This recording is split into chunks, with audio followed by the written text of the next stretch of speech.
সরকারি press note প্রচারে পত্রিকার মতো টেলিভিশনেও অর্থ দেওয়ার ব্যবস্থা চালুর প্রস্তাব দিয়েছেন বেসরকারি টেলিভিশন চ্যানেলের প্রতিনিধিরা।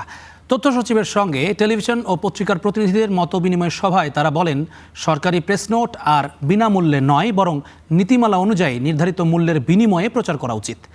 একই সঙ্গে সরকারের বিজ্ঞাপন প্রচারের ক্ষেত্রেও একটি সুনির্দিষ্ট মূল্য কাঠামো নির্ধারণের প্রয়োজনীয়তার কথাও তুলে ধরা হয়। এ লক্ষ্যে নোয়াবের সভাপতি ও মানবজমিন পত্রিকার সম্পাদক মতিউর রহমান চৌধুরীকে প্রধান করে একটি কমিটি গঠনের বিষয়ে আলোচনা হয়।